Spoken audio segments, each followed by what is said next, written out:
Un programa de análisis jurídico y político sobre temas de interés nacional. ¡No negociable! Con Paola Martínez, Jorge de Lama e Isabel Soto. Aquí te brindamos información sin filtros ni compromisos, porque en No Negociable la verdad no está a la venta. Sabemos lo que te preocupa y lo analizamos desde un enfoque legal y también cristocéntrico. Sintonízanos todos los lunes y viernes a partir de las 5:30 de la tarde. Solo por Betel. Te acompaña. Muy buenas tardes, amigos, ¿cómo están? Bienvenidos a tu programa No Negociable, nuestro programa número 60, este viernes 4 de octubre, sí, octubre. Estamos ya a 2 meses de diciembre, cerramos el año, comenzamos el otro año, wow, así, rapidísimo se han ido estos días, estos meses. Así que nada, vamos a continuar con nuestro programa el día de hoy. Recuerden que estamos desde la cabina de Betel en la frecuencia 100.1 FM y 660 AM, transmitiendo definitivamente las 24 horas del día, porque Betel te acompaña. Y estoy acá acompañada, muy bien acompañada de Jorge de Lama y de Isabel Soto. Hola amigos, ¿cómo están? Bienvenidos a una nueva edición de su programa No Negociable, tu programa de análisis jurídico y político sobre temas de interés nacional. Buenas tardes Paola, buenas tardes Isabel, qué gusto estar con ustedes. Muy buenas tardes amigos de todo el Perú que nos están escuchando por la señal de Betel Radio. Muy buenas tardes a mis colegas de lucha, Paola Martínez, Jorge de Lama, y aquí también su amiga Isabel Soto, nuevamente en su programa No Negociable, porque vamos a estar abordando, como siempre, un tema de interés nacional desde un enfoque jurídico, político, que les va a interesar, porque además es algo que ocurre cotidianamente en el Perú y queremos saber de qué trata ya el tema. Por favor, Paola. Así es, amigos, el tema del día de hoy es familias libres de violencia. Y si tú quieres saber, quieres hacer tu consulta, algún comentario, escríbenos al número de WhatsApp 947-246-545. Repito, 947-246-545 es el tema en relación a las familias libres de violencia. Y para esto, producción ha preparado una nota que todos debemos escuchar. La nota en No Negociable. ¿Alguna vez te has preguntado cuántas personas a tu alrededor sufren en silencio? La violencia familiar, especialmente entre parejas, es una realidad que muchos prefieren ignorar, pero que afecta a miles de peruanos cada día, con más de 254.000 casos reportados anuales. La violencia no discrimina. Aunque la mayoría de casos reportados son de mujeres víctimas, muchas otras personas, incluidos hombres, también sufren en silencio. La vergüenza y la falta de información sobre las leyes que protegen a las víctimas y los burocráticos procedimientos para denunciar hacen que muchos casos solo sean parte de la estadística o pasen desapercibidos. Buscar justicia en estos casos es un desafío enorme. Las víctimas enfrentan barreras legales, sociales y emocionales que dificultan su camino hacia la protección y seguridad personal. Recordemos que no es fácil escapar de un ciclo de abuso cuando el miedo y la manipulación han sido concebidos. Pero ya es hora de romper el silencio y buscar soluciones reales contra la violencia familiar. La nota en No Negociable. Así es, amigos, acabamos de escuchar esta problemática que realmente afecta a miles de familias y que lamentablemente a veces se lleva en silencio, no se comenta, tal vez por la falta de información. Y el día de hoy queremos explicarles a ustedes todo relacionado al tema de la violencia familiar. Lo vamos a analizar a raíz de las leyes y todo lo relacionado a lo que es los adolescentes también, y obviamente a la interposición de las denuncias. Y para eso tenemos una invitada, la doctora Alejandra de Ita. Ella es abogada, especialista en Derecho de Familia, tiene una maestría en Derecho de Familia, diplomada en alta especialización en Gestión Pública por la Escuela Nacional de Políticas Públicas y especializaciones en violencia familiar. Está con nosotros, tiene más de 10 años de experiencia como analista legal en juzgados de familias y asesora, definitivamente también la hemos visto, en comisiones de educación de la mujer en el Congreso de la República. Buenas tardes, Alejandra, ¿cómo estás? ¿Cómo están? Buenas tardes. Gracias Muy por la buenas tardes, invitación. Alejandra. Un gusto tenerte aquí en el programa. Así es, Alejandra, y queremos preguntarte básicamente qué es la violencia familiar y cuáles son los diferentes tipos de violencia que se presentan. Bueno, la violencia familiar, según la norma que rige esta materia, que es la 30364, nos dice que la violencia familiar son los episodios donde puedan haber agresiones tanto físicas, psicológicas, sexuales y económicas entre los miembros de la familia, ¿no? Y esta ley lo que busca es proteger a quienes son más vulnerables, y la ley ha contemplado como más vulnerables a la mujer, a la persona adulta mayor, a las personas con discapacidad y a los niños. La vulnerabilidad que se concibe en estos casos es como una especie de vulnerabilidad plana, ¿no? Es como una especie plana, o sea, no vamos a atender a la persona por su situación particular, sino por la pertenencia a un, digamos, no, los niños por cierta edad es plana, la mujer es plana, es decir, es mujer y suficiente para que sea vulnerable. Entonces, al no atender la especial singularidad de la persona en la familia, se corren algún riesgo de que algunas personas que sean vulnerables y no estén en estas categorías no sean protegidas. Lo digo porque en el Perú, por ejemplo, y en el mundo, la tendencia es a dar esta vulnerabilidad solamente ipso facto por la pertenencia a una situación determinada, ¿no? Por ejemplo, ¿no? Saliéndome del tema un ratito, por ejemplo, el señor Ricardo Morán, multimillonario, sale en la prensa, tiene un montón de contactos, es más vulnerable por ser gay que un joven que vive en barrios altos y que tiene que ir a la universidad todos los días. Entonces, la ley ha considerado esta vulnerabilidad plana, que me parece correcta, porque los niños en general tienen esa situación, las mujeres también y los adultos mayores. Pero considera también alguna circunstancia en la cual una persona que no se encuentra en este grupo, en atención a su situación particular, puede ser considerada vulnerable. En realidad, esta norma ha sido concebida porque es que catalogan a la mujer como una persona vulnerable, ¿no? Esto viene de mucha doctrina que viene hacia atrás, ¿no? Sobre el feminismo y todo esto, donde considera que la mujer es vulnerable porque tiene una posición de desventaja frente al varón. Entonces, esta ley ha sido concebida bajo esa doctrina. Sin embargo, en mi opinión personal, yo considero que esta ley debió recogerse en lo que dice nuestra Constitución, que ya habla de los vulnerables, que es la mujer gestante, claro, gestante, el adulto mayor, la persona con discapacidad y los niños. Entonces, creo que la ley se ha ido mucho más allá y considera, por el simple hecho de ser mujer, por el simple hecho de ser mujer, la considera vulnerable. Sin embargo, el ejemplo que tú pones, la pobreza es una condición de vulnerabilidad. Entonces, claro, debería considerarse, ¿no?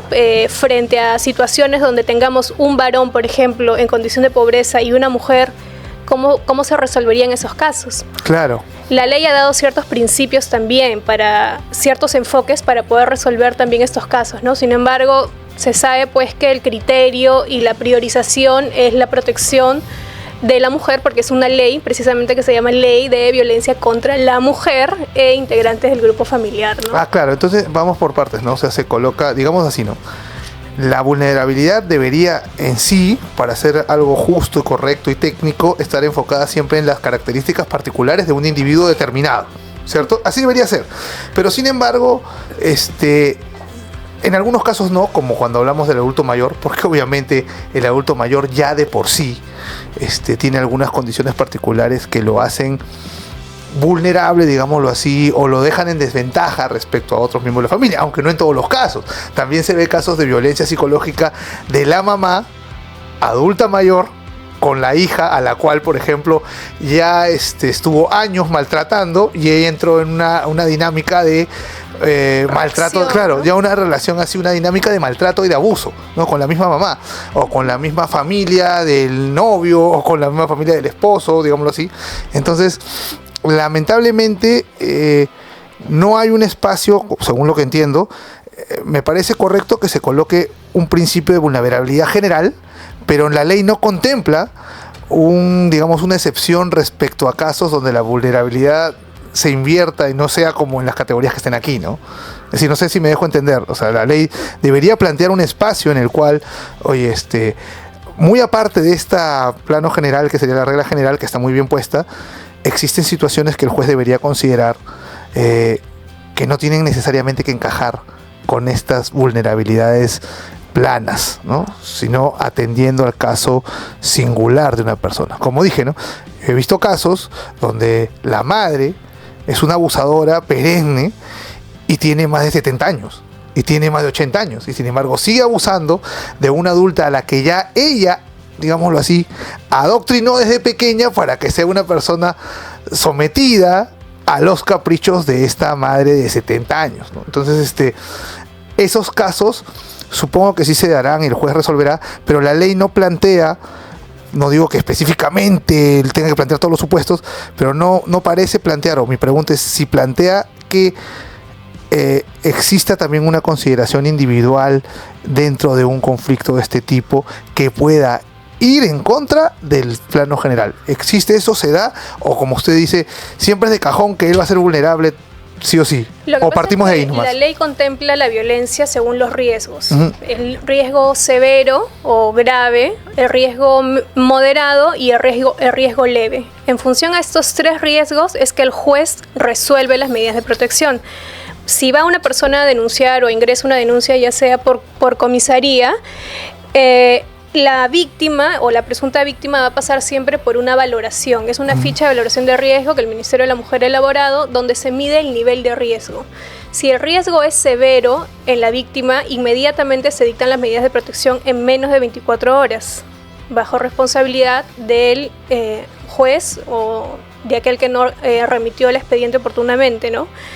Si el riesgo se considera moderado, debería llamarse a una audiencia. Y es ahí donde el juez tendrá que evaluar si efectivamente existen condiciones que podrían poner en riesgo a la víctima o si existen hechos efectivamente de violencia. Ahora, el tema es que como estos casos de violencia familiar se deben atender con urgencia porque no te puedes jugar con la vida de alguien, es que inmediatamente se dictan medidas de protección sin muchas veces, podría decir que en el 80-90% de casos sin tener un medio probatorio, con el simple dicho de la presunta víctima, ¿no? Puede ir al juzgado y decir, esta persona me está amenazando, el esposo, la expareja, etcétera, me amenaza, se quiere llevar a mis hijos, y el juez inmediatamente da medidas, y puede dar medidas tan drásticas como impedirle que ingrese a la casa, impedirle ver a los hijos, ¿no? Luego, ¿cómo levantas esas medidas?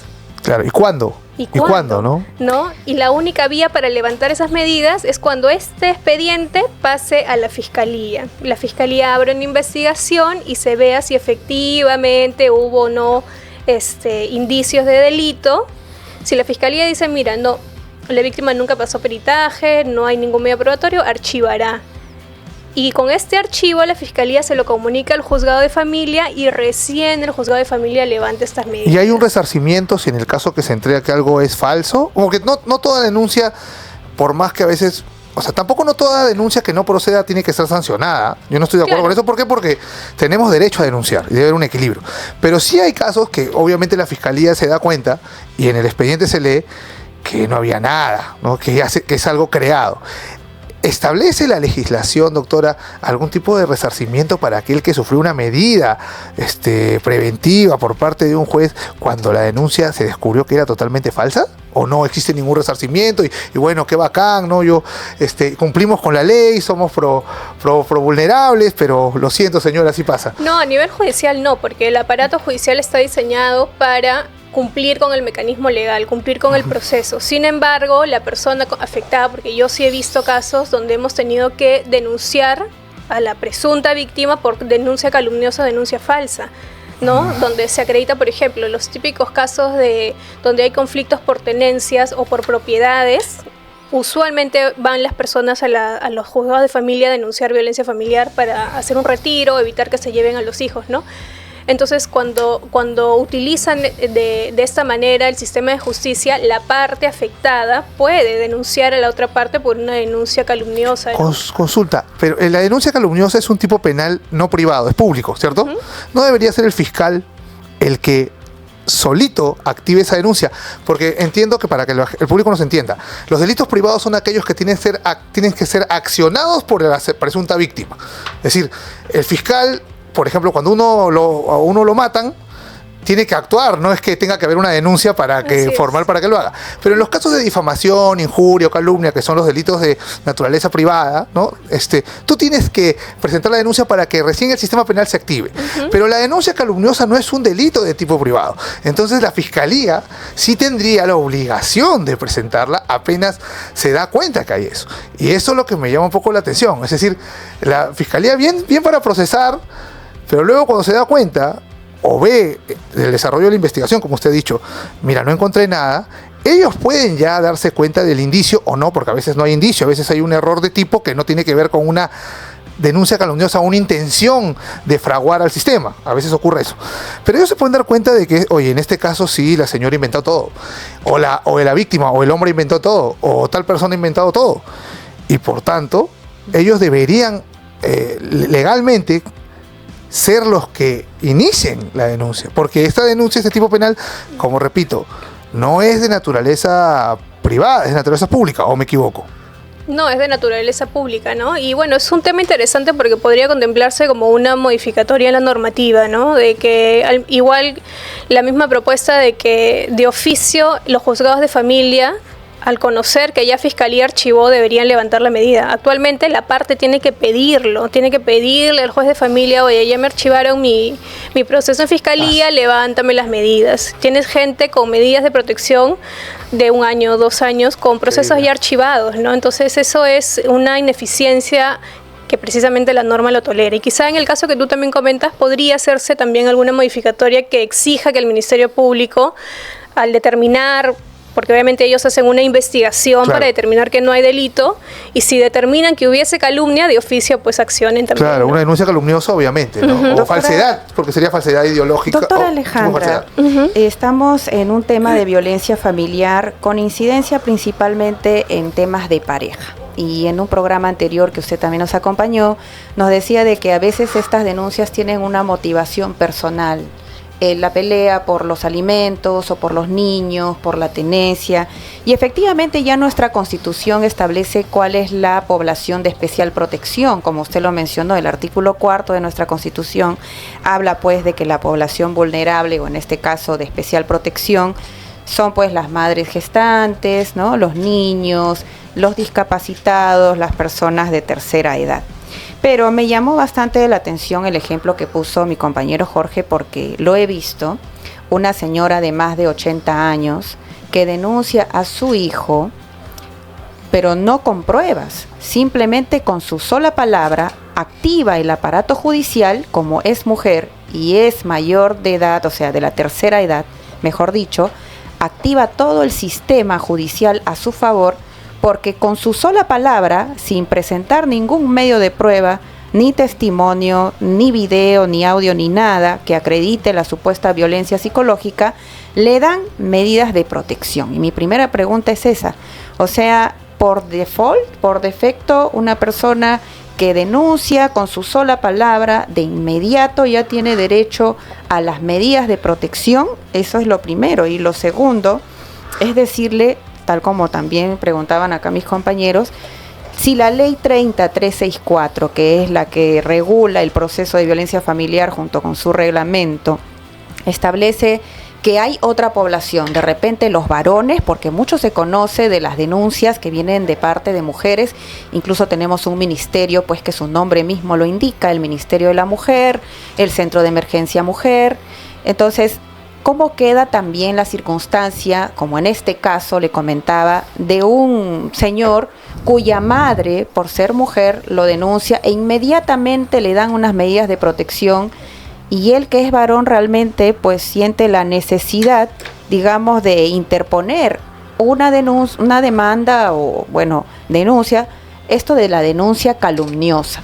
Estás manchando mi honor, te dan las medidas de protección sin ningún medio probatorio y encima después yo tengo que pedirle al juez que cesen las medidas de protección que nunca debieron existir. Entonces, desde ya hay varias modificaciones que hacer a la ley, pero de lo que he podido revisar en el INEI, en las estadísticas, aparece de manera escalonada, ¿no? El hombre aparentemente dentro del hogar ejerce la violencia contra la mujer, pero la mujer también hacia los niños, y luego está, las personas adultas mayores, como en este caso. Entonces, realmente para poder ver el tema de políticas públicas y de modificatorias legales, ¿tenemos un sistema también que lleve estas estadísticas de manera fidedigna?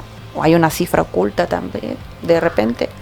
Bueno, respecto de las cifras, sí, ¿no? Actualmente el Ministerio de la Mujer, a través del programa Aurora, que es el que está encargado de monitorear todo el funcionamiento de la Ley 30364, son los que registran las cifras actuales de violencia contra la mujer, porque así se llama la norma y así lo registran, y los integrantes del grupo familiar, ¿no? Y toma como estadística las denuncias que se formulan y que ingresan a los juzgados de violencia familiar, ¿no? Cuando nace esta ley, en el año 2015, se inaugura los primeros juzgados, se llaman módulos especializados de violencia familiar en Villa El Salvador. Fue un programa piloto que en ese tiempo tuve la oportunidad de inaugurar trabajando en ese módulo de violencia contra la mujer, donde eran 8 juzgados de violencia y se atendían denuncias verbales lo que la ley establecía es que al recibirte una denuncia tenías que fijar inmediatamente fecha de audiencia. ¿Y qué es lo que pasó? Obviamente todo el mundo iba a denunciar y tenías fechas de audiencia de cada 6 meses, 7 meses, 8 meses, porque no te dabas abasto. Entonces, en el año siguiente, el 2016, se hace una modificatoria a esta norma y crea la ficha de valoración de riesgo, que es la que comentaba al inicio, que mide el riesgo en 3 niveles: en el riesgo severo, riesgo moderado y riesgo leve. ¿Y qué es lo que se hacía? Se le daba esta ficha a todo aquel vulnerable que vaya a hacer una denuncia. No a cualquiera. ¿Los varones? No, vulnerables, los que la ley señala como vulnerables. Mujeres, adultos mayores, personas con discapacidad y niños. Y en esta ficha de valoración de riesgo se pregunta, por ejemplo, ¿cuántos episodios de violencia física al mes existen? Y según la respuesta hay una puntuación. ¿Alguna vez te ha amenazado con un arma de fuego? ¿Alguna vez te ha amenazado con un arma blanca? ¿Te ha amenazado de muerte? Y todo eso va sumando un puntaje para finalmente obtener el nivel de riesgo. Entonces, si tienes un nivel de riesgo severo, como comenté, el juzgado tiene que dictar medidas de protección. Entonces, muchas personas saben de esto, ¿no? Y para obtener rápidamente sus medidas de protección, muchas personas tratan de tener los puntajes altos para evitar ir a una audiencia donde en la audiencia obviamente van a estar las dos partes y el juez va a pedir y va a valorar los informes. Si tú dices que has sido víctima de violencia física, bueno, tu informe médico legal.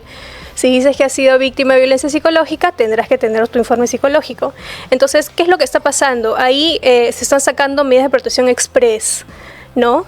Y realmente no se está valorando si existe una afectación o no. Y el problema acá es que después estas medidas de protección afectan las decisiones en otros tipos de procesos, como procesos de tenencia, procesos de alimentos, procesos de divorcio.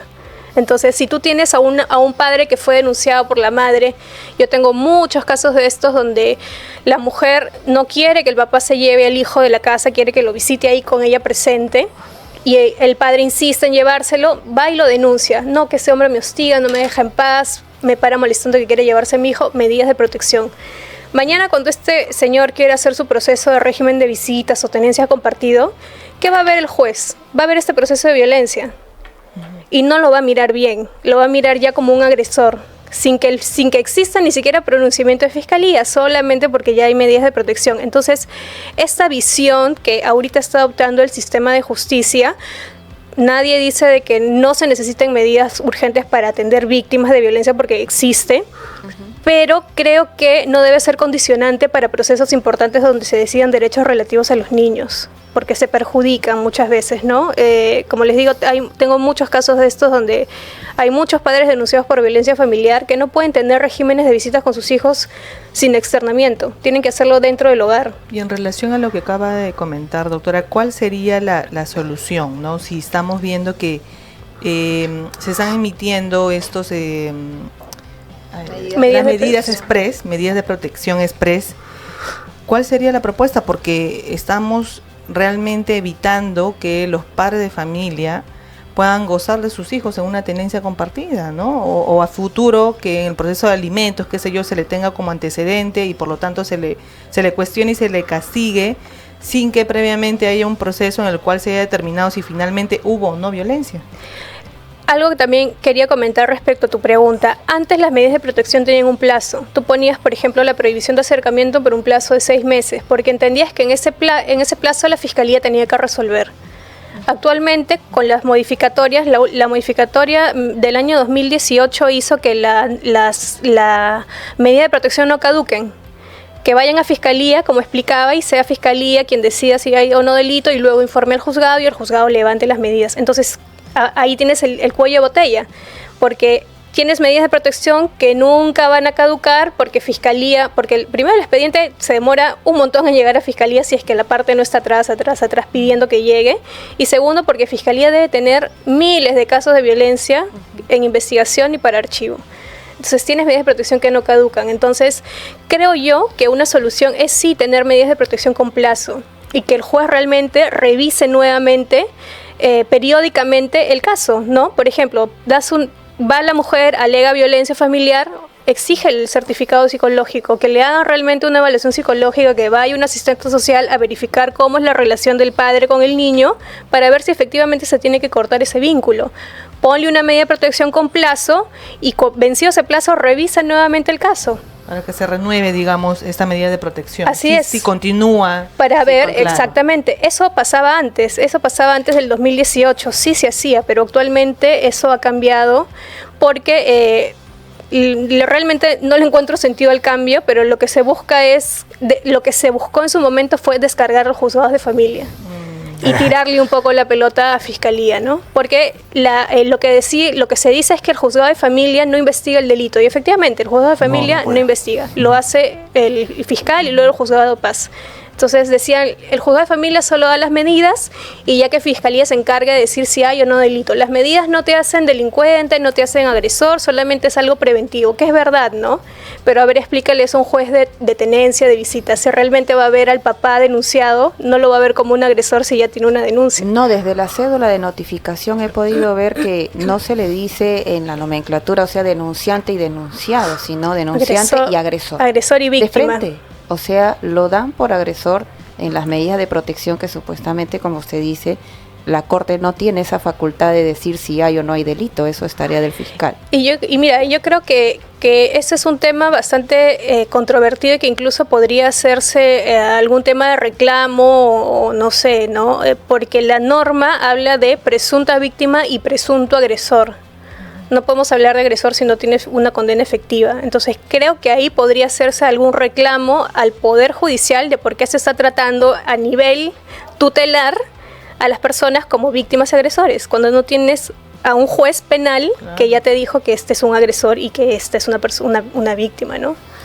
Doctora, en esa ficha que se llena, me imagino, presumo que ahí deben estar, tú marcas ahí, eres mujer, niño, entonces eso te da un puntaje. ¿Existe algún criterio en el cual yo pueda poner, bueno, no soy de esa categoría, pero tengo una enfermedad que no me convierte en un discapacitado, pero sí me pone en una situación de desventaja? Si es que la ley hubiera dicho que ya por ser hombre la tengo, con esa enfermedad no la tengo. Entonces, existe en esa ficha, o sea, considerado, porque también sería también para las mujeres, ¿no? Porque agravaría su vulnerabilidad. ¿Se ha considerado poner situaciones como esta, que tú tengas una enfermedad? No, y no hablo solamente para varones, los niños. Eso creo que agravaría o haría más riesgosa o elevaría el riesgo, ¿cierto? Y lo otro, ¿Es psicólogo o psiquiatra? ¿El test es psiquiátrico o psicológico? ¿Por qué lo digo? Porque de lo que he podido conocer de los psiquiatras, ellos realizan una técnica que se llama el abordaje, en el cual, esto me lo explicaron así, espero que el público no crea que yo soy un especialista en psiquiatría, sí, porque seguramente tengo fallas en lo que voy a decir, pero lo voy a explicar de la manera más rudimentaria posible. El abordaje lo usan para determinar realmente lo que está pasando la persona, porque ellos, a mí me explicaron así. Cuando tú vas a un doctor por un tema físico, el síntoma te muestra lo que es. Pero como es un tema mental, no hay una seña física de lo mental. Y yo tengo que averiguar con un abordaje si es que él realmente tiene ese problema, o tiene otro, o no tiene ninguno, o tiene más de uno. Y a veces me encuentro con gente que aplica, que en realidad se le conoce como gananciosos, o sea, gente que está tratando de sacar ventaja de eso. Entonces la pregunta es, en su experiencia, ¿los psicólogos tienen el mismo cuidado que tienen los psiquiatras al ser ellos los que recetan? Porque yo sé que ellos también dijeron, eso lo tengo que hacer, porque si no lo hago, ¿cómo receto? En cambio, el psicólogo no receta, y por tanto, algunas de sus recomendaciones no tienen el nivel de cuidado. No digo que lo sea así, sino digo, no deberían tener el nivel de cuidado que tiene que tener alguien que, por ejemplo, receta. No sé si me dejé entender. Sí, mira, respecto a la primera pregunta, la ficha de valoración de riesgo no contempla si existe alguna condición médica para determinar si la víctima es vulnerable o no. Lo único que considera es si existe alguna discapacidad o no que la haga vulnerable, ¿no? Y respecto a la segunda, actualmente los profesionales de médicos que elaboran los informes, las pericias psicológicas, son psicólogos, tanto el Instituto de Medicina Legal que tiene la Fiscalía como los equipos multidisciplinarios que tienen las mismas cortes judiciales, ¿no? Y bueno, la diferencia es que el psicólogo ve el tema conductual, ¿no? Y el psiquiatra, que es un médico, ve el tema ya realmente médico, que puede ser genético, que puede ser también conductual, y es el único capacitado. ¿De ver el daño? En términos de daño. No solamente el psiquiatra, también lo podría ser el psicólogo. El tema que ocurrió muchos años con el inicio de esta ley, porque esta ley es nueva, no es del año 2015, y muchos dicen, la comparan con la ley anterior, ¿no? Existía ya una ley de violencia familiar, y es bastante distinta, ¿no?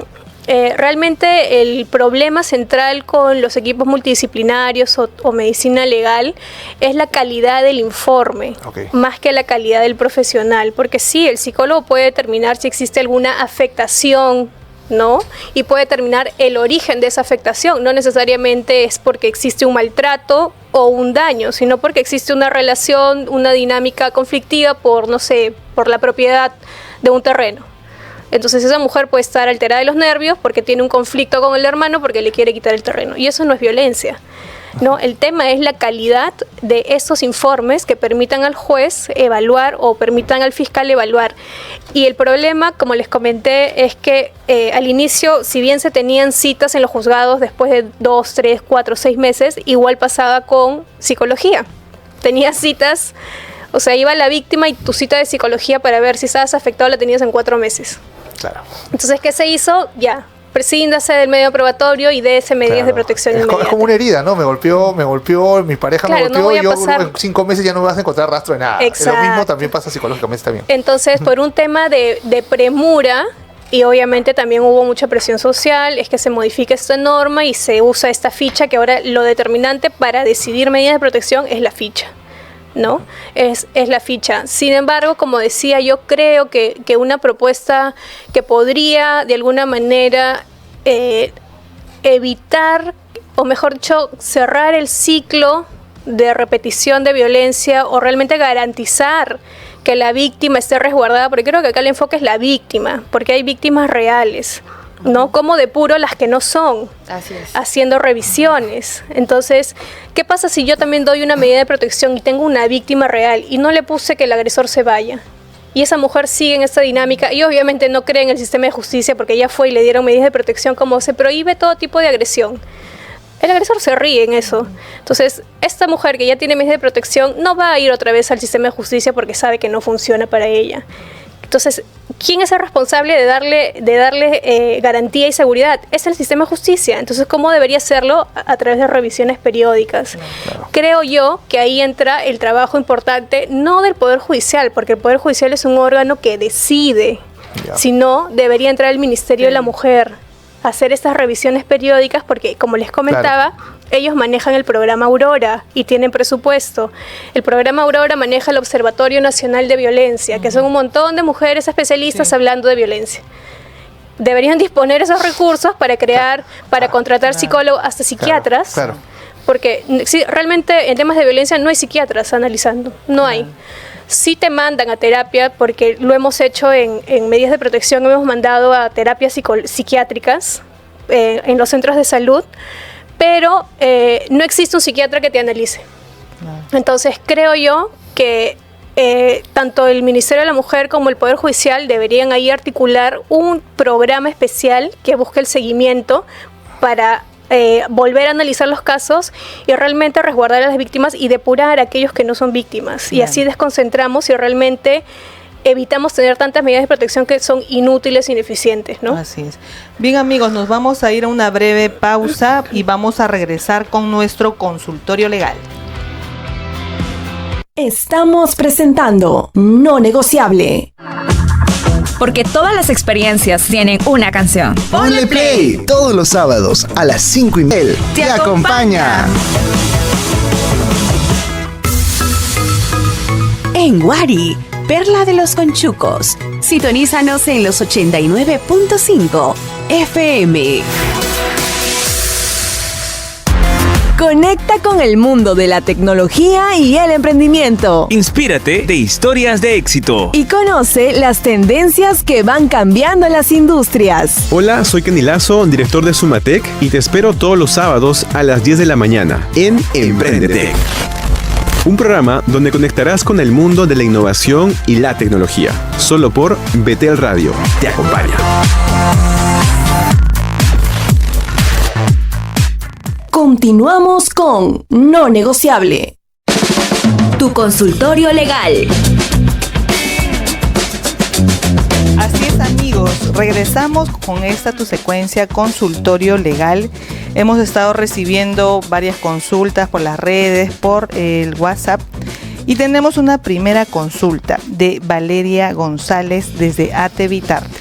Dice: ¿qué puedo hacer si mi pareja no me ha pegado, pero me amenaza con violencia física y psicológica? No tengo pruebas físicas que presentar ante la comisaría. Bueno, estos casos son muy comunes, ¿no? Esto sería un caso de violencia psicológica, y lo que debería hacer es acudir a un centro de emergencia mujer a denunciar la violencia psicológica, e inmediatamente el centro de emergencia mujer tomará una evaluación psicológica donde se determinará si efectivamente o no existe un daño. Cuando una presunta víctima acude al CEM, al centro de emergencia mujer, este centro tiene todo un equipo. Dentro del centro tiene abogado, asistente social, psicólogo. Algunas veces algunos tienen hasta educadores. Entonces ellos se encargan tanto de la defensa como de recopilar la prueba que acredita el daño. Ellos arman el expediente, luego lo ingresan al juzgado de violencia familiar y te hacen todo el acompañamiento legal. Entonces lo ideal es que esta víctima busque la asesoría y todo el acompañamiento para poder obtener una medida de protección, ¿no? Doctora, también tenemos la pregunta de Jaime Rivas Plata. Dice: si ya he denunciado, ¿cuánto tiempo tarda el proceso legal? ¿Qué puedo esperar? Realmente, como usted dijo, pues efectivamente a veces las medidas de protección se prolongan y realmente no se sabe en qué momento van a cesar las medidas de protección, o en cuánto tiempo se les otorga las medidas de protección. Creo que depende, usted lo mencionó, del grado, ¿no? de la ficha de valoración de riesgo. ¿Es leve, es moderado o es severo? Pero me quedé también con una pregunta, doctora, que es acerca de, estábamos hablando del test psicológico, de la pericia psicológica. Me imagino que la pericia puede determinar que una persona es víctima, pero para que realmente se considere que esto es un delito en agravio de la víctima, tiene que demostrarse el vínculo, ¿cierto?, entre el hecho ocurrido y el estado emocional de la persona, porque ¿qué pasa si la víctima ya es una persona de por sí con un daño psicológico y el hecho ocurrido no está vinculado a eso? Bueno, y respondiendo a nuestro amigo Jaime Rivas Plata, ¿cuánto tiempo tarda el proceso legal? Respecto a la primera pregunta, ¿cuánto tiempo tarda? Va a depender mucho de las agendas que manejan los juzgados, ¿no? Porque van a tener que poner una fecha para la audiencia, y en esta audiencia va a tener que valorar el juez el medio probatorio, ¿no? Ya sea la evaluación psicológica o el certificado médico legal. Entonces, los plazos que se manejan, la ley dice 48 horas, pero cuando hay audiencia eso no ocurre, ¿no? Entonces es vital el señalamiento de audiencia y que la parte que se dice agraviada pase sus evaluaciones, porque muchos denuncian y nunca más vuelven a aparecerse. Entonces, si no pasan la evaluación psicológica, no van a medicina legal, ¿cómo se va a acreditar el daño? Y respecto a la segunda, que es el tema de las evaluaciones psicológicas, claro, justo comentaba eso, hay muchas evaluaciones psicológicas que sí determinan, por ejemplo, que la presunta víctima tiene ansiedad, tiene estrés, se encuentra bajo presión o incluso con depresión.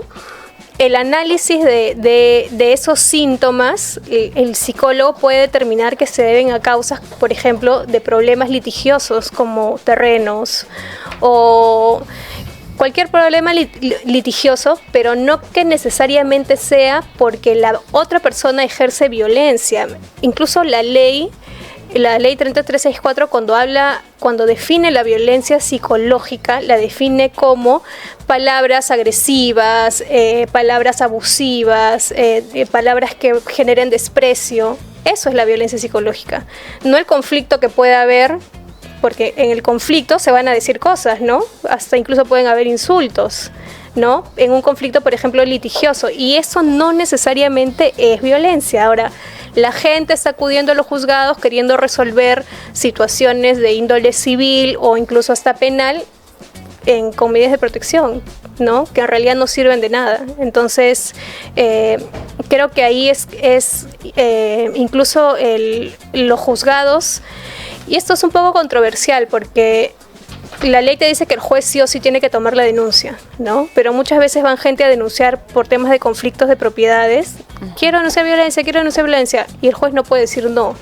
Claro, y eso es un problema porque tiene que haber un espacio también para que la pareja, o un espacio, digamos, para que la pareja pueda solucionar sus problemas sin tener que criminalizarlos. Y yo lo digo porque no lo digo porque estoy avalando la violencia, no, lo que estoy diciendo es, si no vamos a llegar al extremo en que vamos a criminalizar tanto a la pareja que la pareja tiene que ser perfecta, y no existe eso.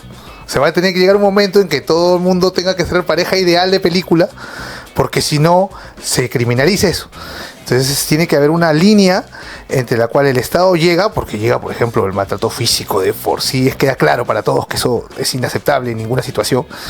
Pero tiene que haber un espacio también para que la pareja, y me parece apropiado lo que dice la doctora, que no todo puede ser considerado violencia, para que la pareja resuelva sus problemas, pues porque si no, si todo va a ser criminal, entonces la pareja no va a poder resolver ningún problema. Todo lo va a tener que resolver el Estado y todo lo va a criminalizar el Estado, y ahí vamos a tener en realidad más, digámoslo así, vamos a estar completamente obligados a ser ultra perfectos, ultra inhumanos en realidad, no vamos a ser humanos. Claro, entonces, no me puedo desesperar o no puedo molestarme, oírme porque es violencia, claro, ¿no? Y creo que ahí hay una responsabilidad también, por ejemplo, del Ministerio de la Mujer, que sabemos que tiene una dirección de familia, que muchas veces se le ha preguntado qué hacen. No hace nada. Con el presupuesto que tienen para trabajar en las familias, y lo único que hacen es conferencias o repartir lapiceros, souvenirs en ferias, ¿no? Pero lo que deberían hacer es lo mismo que se hizo con violencia. El Ministerio de la Mujer, a través de su Viceministerio de Mujer, creó todo un programa que tiene un montón de dinero, que es el programa Aurora. Hizo que los centros de salud tengan programas especiales para atender violencia. Hay un programa que se llama Mamis, que atiende a víctimas de violencia sexual, que es muy bueno. Atiende a niñas víctimas de violencia sexual, que es un programa del Estado. Luego está el CAI, los Centros de Atención Integral, que trabaja con hombres agresores, que también es muy bueno. Es un año de terapia para hombres agresores. Entonces, ¿qué está haciendo la dirección de familia?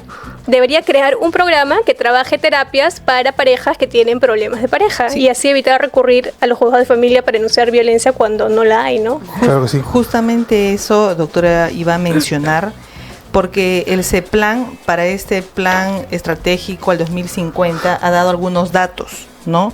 Que de hecho, y han sido proporcionados por el programa Aurora. Dice, se reportó con el grupo etario de adultos entre 30 y 50 años que representa el 39% el tema de violencia familiar. También dice el 23% de atenciones fueron ofrecidas a los jóvenes entre 18 y 29.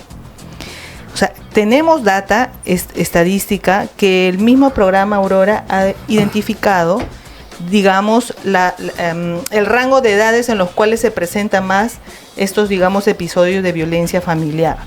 Sumado, por ejemplo, al tema que, como bien señalaba usted, si tenemos, digamos, queremos trabajar con un grupo para ver que haya, digamos, un tema de cambio, de trabajo, un programa a través de, por ejemplo, reducción de violencia para los hombres que hay, ¿no? Efectivamente.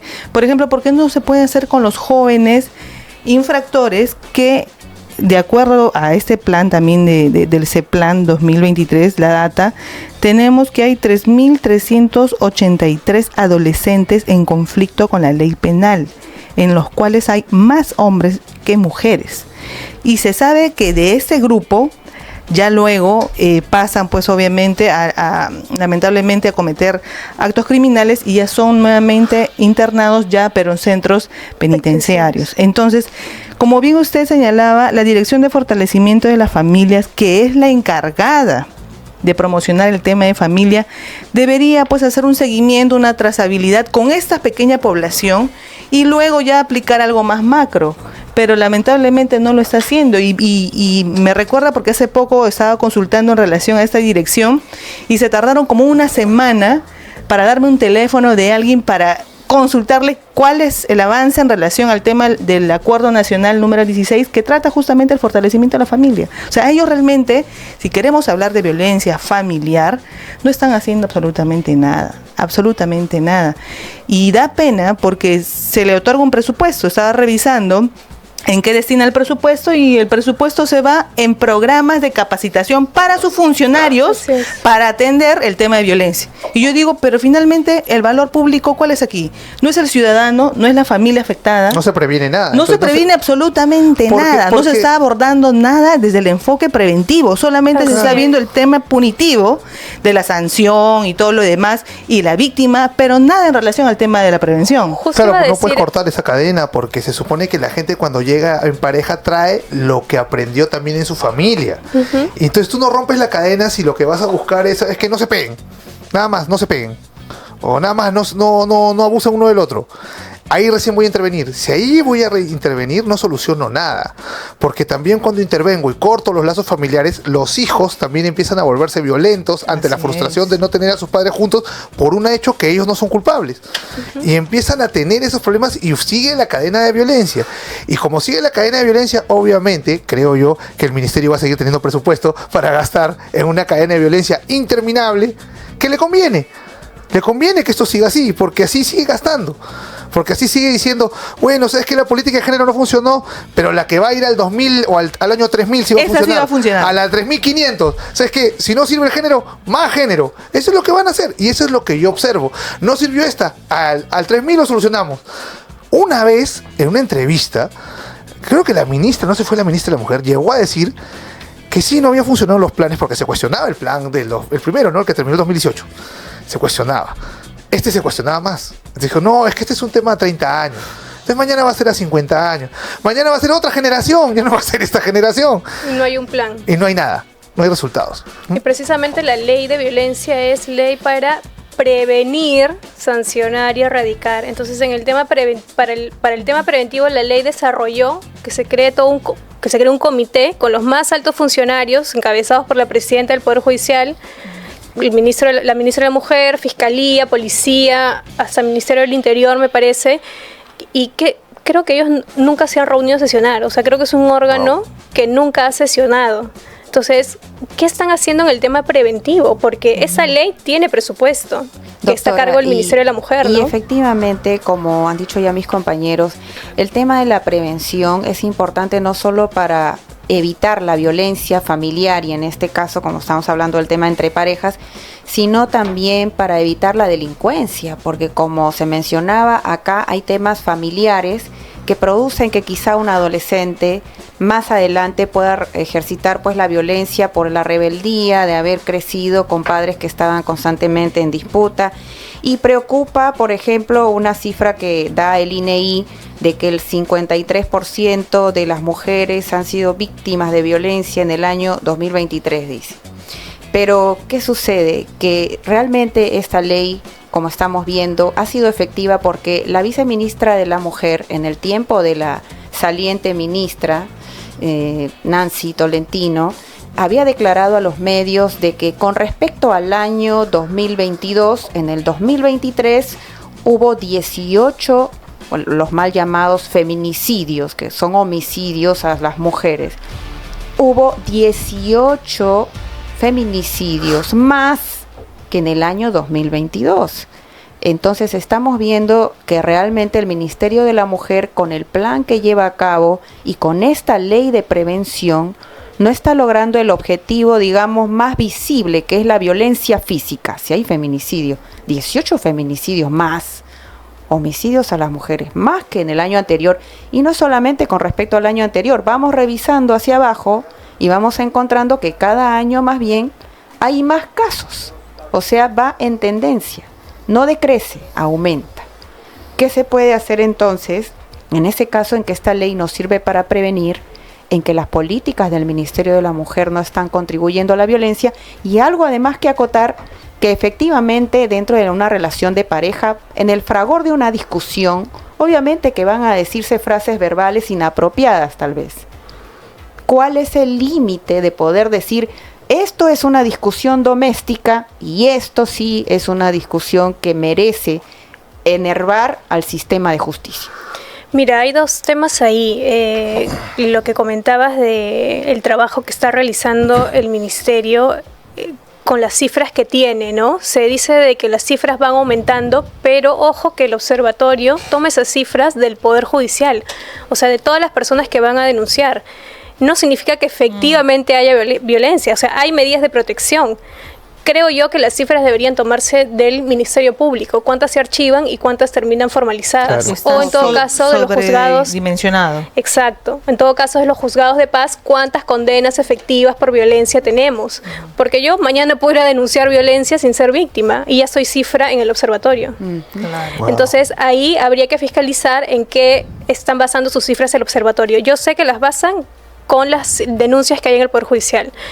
Y el segundo punto que comentabas, era... Las discusiones de la pareja. ¿Hasta qué medida se puede tomar? Claro, la ley te dice que hay que acreditar el daño.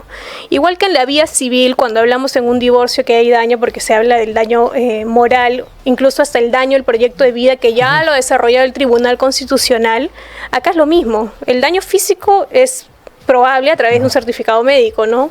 Y el daño psicológico es probable a través de una pericia, y lo que se entiende por violencia psicológica, como la misma ley y reglamento lo han definido, es un abuso sistemático, no es un insulto, no es una discusión en la que te diga eres una mala madre y yo soy mejor padre. Eso no es violencia, es un abuso sistemático donde la víctima no puede salir de esa dinámica. Claro, ya generó una relación, como el caso que yo decía de la madre, sí, que hay dependencia. Yo recuerdo que mis primeros meses trabajando en los juzgados de familia recibíamos denuncias de mujeres que iban y decían: quiero denunciarlo porque me bota de la casa y me ha dicho que me vaya y mis hijos se van a quedar con él, que yo no trabajo, que soy una inútil y que no le sirvo para nada. Y como no le sirvo, que mejor me vaya y él se va a quedar con mis hijos. Y yo al inicio no entendía y decía: ¿por qué no te vas tú con tus hijos y lo dejas? Es miserable, ¿no? O sea, ándate con tus hijos, tranquilamente tú puedes salir adelante, te buscamos un albergue, qué sé yo, ¿no? Pero ya después, con el tiempo, entiendes que son mujeres que realmente creen que son inútiles. Creen que no valen sin el hombre que tienen al costado. Se creen incapaces. que son mujeres que realmente están dañadas en su identidad, en su autoestima y se ven como el agresor las ha descrito, porque este hombre las ha definido. Entonces, eso es una víctima de violencia, una persona que no puede salir de ese ciclo, no una persona que en revancha va y te denuncia. Eso no es una víctima de violencia, porque pueden tener una relación tóxica. Por ejemplo, hemos visto en la televisión la relación tóxica que tenía este futbolista. Con su esposa. Juega con su esposa. Era una relación tóxica, donde se jalonean, se golpean. Entre los dos se pegan, entre los dos se insultan. Y no podemos decir quién es víctima y quién no es víctima. Los dos están en una relación tóxica, pero realmente ella estaba en una relación de dependencia donde él la había sometido al punto de que la anuló. Eso lo tendrá que determinar una pericia psicológica o hasta psiquiátrica. ¿No? Entonces, creo que esa visión es la que deben tener los operadores de justicia y se deformó desde un inicio en la ley, porque como decíamos al inicio, se considera a la mujer víctima por el simple hecho de ser mujer, y no es así, ¿no? Y tendríamos que regresar al tema de la salud mental, que no está considerado en el programa Aurora y que, como bien señalaba usted, tiene presupuesto, sin embargo, no se gasta nada. Ese punto me importaría tal vez para un siguiente programa. Sí. ¿Por qué? Porque existe un fenómeno que es el Munchausen by proxy, que es el Munchausen por poder, que es el síndrome que tú ves, que prevalece en las madres sobre los hijos, no en los padres. Que inclusive en Netflix hubo una película que lo enfermaba. Que ella enfermaba a la hija para tenerla así. Y según lo que yo escuché una vez, pero lo dejo pendiente para que producción también busque, ¿no? En el Perú, el tema del Munchausen por poder generaba la muerte de varios niños y eso no terminaba en condenas. Y lo vi cuando antes había el canal del Poder Judicial y salía alguien a exponer. Y dije, pero Dios mío, esto debería alertar a la fiscalía. Sí, que existen muchos casos de Munchausen by proxy donde la madre termina matando al niño y que eso no se está viendo estadísticamente, no se está reflejando o no se está convirtiendo en un problema público, no es elevado problema público, pero me gustaría dejarlo porque es un tema más complejo, tal vez para una próxima oportunidad. Y de paso que producción nos trae todas las cifras actualizadas al momento, sí, claro que sí. Así es, muchas gracias, doctora Alejandra de ITA, esperamos como siempre en una próxima oportunidad tenerla aquí y con nosotros, amigos. Estamos ya culminando el día de hoy este programa, viernes 4 de octubre. Así es. Nuestro programa 60. En tu programa no negociable. Chao, bye bye. Chao, bye bye. Un programa de análisis jurídico y político sobre temas de interés nacional. No negociable. Con Paola Martínez, Jorge de Lama e Isabel Soto. Aquí te brindamos información sin filtros ni compromisos, porque en No Negociable la verdad no está a la venta. Sabemos lo que te preocupa y lo analizamos desde un enfoque legal y también cristocéntrico. Sintonízanos todos los lunes y viernes a partir de las 5:30 de la tarde. Solo por Betel te acompaña.